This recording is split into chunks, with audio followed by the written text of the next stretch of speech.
Good evening, everyone, and thank you for joining us with this wonderful event. My name is Zia Khan, and I'm the Vice President for Initiatives and Strategy, and on behalf of the Foundation, I wanted to welcome you. The mission of the Foundation for the past 101 years has been to promote the well-being of humanity across the globe. And currently today, we have two overarching goals. One is to build the resilience of individuals and communities as cities to a wide range of acute shocks and chronic stresses, ranging from hurricanes to slow sea level rise to economic transitions. And the second goal is around building and promoting more inclusive economies so that we can create more opportunity for more people to share in the prosperity that we see happening in the world when one can participate in economies and markets.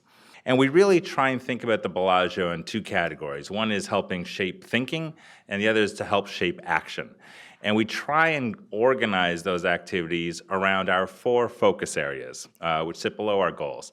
And those four focus areas are to advance health, transform cities, secure livelihoods, and revalue ecosystems.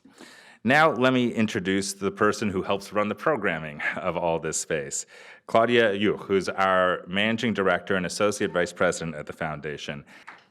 Thank you, Zia, for your kind words, and thank you, everyone, for joining us this evening. Now, coming to the main program point, we are fortunate to have three really amazing speakers that will provide short remarks, about 7 to 10 minutes each, followed by questions. And I think I will introduce each one of you in turn, starting with Thomas Farley. Thomas Farley is a really distinguished fellow in public health at the Hunter College. And you may also know Tom from his time when he was New York City Health Commissioner under Mayor Michael Bloomberg, working on making New Yorkers smoke less and eat more healthy. And he's now trying to do that for all Americans. And he will speak about his Bellagio project that focused on non-communicable diseases and lessons learned in New York City. When I was at Bellagio, I worked on a book about public health in New York City in the Bloomberg administration. And I did it because I think that approaches in public health are under-recognized, even though they save an awful lot of lives. And I think they need more political support. And the book was really my way of trying to bring attention to them so that they could get more political support. Public health as a field grew up in this country in the 1800s, when it was a very different place, when the leading causes of death were infectious diseases like tuberculosis and cholera and yellow fever.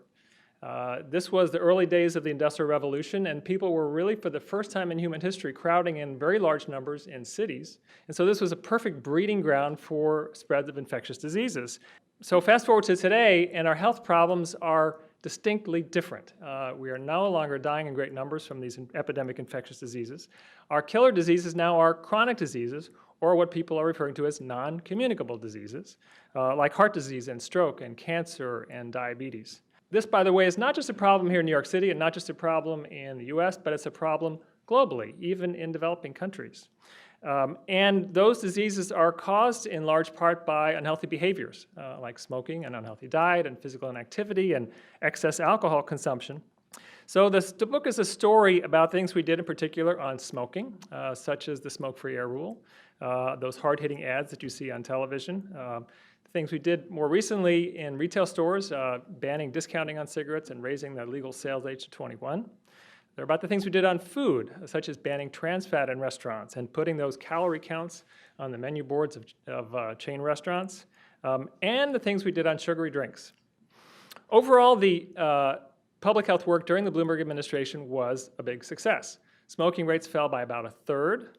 Childhood obesity rates in New York City are now falling after having risen for about 30 years. And life expectancy from 2000 to 2010 in New York City rose by 3.0 years, versus in the US as a whole, it was 1.7 years.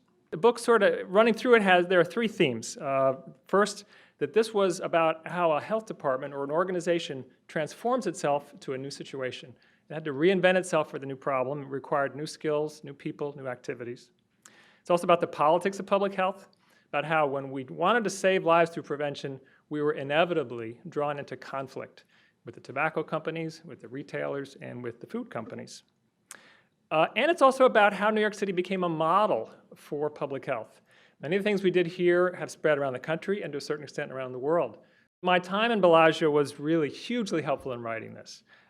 It was helpful not just in the work that I did there. This was the most productive time I spent during, it took me a year to write the book, most productive time within that year. It was also very productive in helping me think through the larger themes, figure out what really is this book about. So I hope my passion for public health comes through in the book, and more important, I hope that some people actually buy it and read this book. So thanks very much for being here tonight, and I'll be happy to answer any of your questions. Now I would like to introduce our next speaker, Judith Samuelson. Judith is the founder and executive director of the Aspen Institute Business and Society program. And she's also a regular contributor to the Huffington Post on issues of business and civic leadership. And she will speak about her project entitled Making Business Sense, Aligning Corporations with the Long-Term Health of Society. I'm calling my little interjection tonight 3 truths and a myth about business. The first one is simply that business is the most important institution of our day. And so kind of understanding and trying to figure out how to work with business is my real passion. The second one is that business is neither immoral nor moral. It is a bundle of incentives and decision rules and protocols and ways of operating.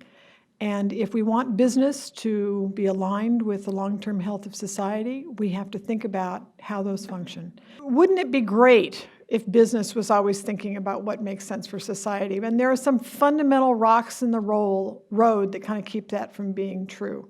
The myth part is a myth that we're working hard on exploring and exploding, is the myth that business has to maximize profit or that business is owned by shareholders. Simply not true in law, not true in practice. There are certainly lots of examples of things that we would consider supportive of that kind of premise, but we do a lot of work in business and law schools to try to change how we think and talk about the purpose of the corporation. I was inspired to think about Bryant Park as a metaphor for change in the business sector. And I use this as a metaphor because when I moved to New York after business school in 1982, you would not walk into this park. Today, 30-some odd years later, it is the most heavily trafficked square piece of land on the planet. The change that took place there was rooted in an idea that was first floated among some of these corporate titans who surround the park, who own real estate on the park edge. And it germinated into a very closely held conversation among business executives, supported by some important foundations like RBF, but grew into a set of ideas. They had a direct self-interest in the success of the park. That's obvious. If you own real estate across the street from the park and you can't use it, it's detracting from the environment in which your employees work every day. Why the plan that was envisioned for Bryant Park had the kind of momentum and currency to keep on moving through years and years and years of trial and error in making change is because there was a very close tie among the people who were at the core of supporting this institution. And this is core to our work. This, the motto of this comes from one of our fellows, not even a tomato is grown in a quarter. So we tend not to talk about social responsibility in our work. We need to use business language, and what we talk about is taking a long-term view. And so we started years ago on working on curbing short-termism in business and capital markets and turning that around and starting to work with business executives on what does a long-term orientation look like, how is incentivized, how do you build the kinds of structures to support long-term thinking. We need to be able to kind of move away from the kind of short-term pressures of the stock market and create the kind of infrastructure for business to stay at things over the long haul. So that's the last piece that I would kind of throw out there that I'm kind of continuing to work through and draw from on our experience at the Aspen Institute. Thanks. Well, it's now my pleasure to introduce the final speaker this evening, and he's an outstanding artist originally from Chile, but also spends time in New York. He's the director of the Santiago Film Festival in Chile. He has exhibited worldwide in Venice, in Beijing, and many other places around the world, has won global awards. So welcome with me, Jorge Takla. You're supposed to make the world better with your work. Well, my work deals with memory and the sickness of the brain, basically. So I thought, it can be interesting because I'm working in a series called Hidden Identity. And basically, it deals very much with the relationship between the aggressor and the victim. I was born in Chile, and I lived through the dictatorship. I lived through killing right next to me. I lived through traumatic situations. And it changed family life because of the memory of the life. When I was in Bellagio, most of the work that I did there, I have a Skype conversation daily with a psychiatric, Gianni Faeda from New York, and art critic from the Village Voice, and then with a philosopher from Spain, Francisco Lara. And we were talking about this from, we were discussing this issue of, how sick is the brain, and we don't care about so much about it. We are talking about physicality most of the time, and we're talking about matters most of the time, but not the brain. And that's what the work that I was developed there and ended up in this exhibition on the Museo de la Memoria and the Human Rights in Santiago, Chile. Most of the work that it was there, you don't see any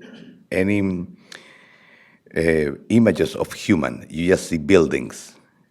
I did not want to deal with the bodies itself because I think the news deals with that so much that I can be compared with what the news do as an impact. But the real physical skin of the work, it reminds our own skin, is very fragile. And at the end of the process, working with all these intellectual people, I developed a huge amount of sketches, of drawings, with words, with interview, with a street level interview, and I think when I thought about what this help into the society, it do help a very, very good enough minority group of people that have not find any common language to help themselves to live through the traumas that they've been going through for many, many years. And I was very pleased to have the time to develop this work there, and that's the rest is my images. So Thank you very much, Jorge. Thank you, Judith. Thank you, Tom. Thanks for all of you for coming out. This is the end of our formal program. Feel free to stick around, have another glass of wine, and mingle some more, and we will do this again. Thanks so much.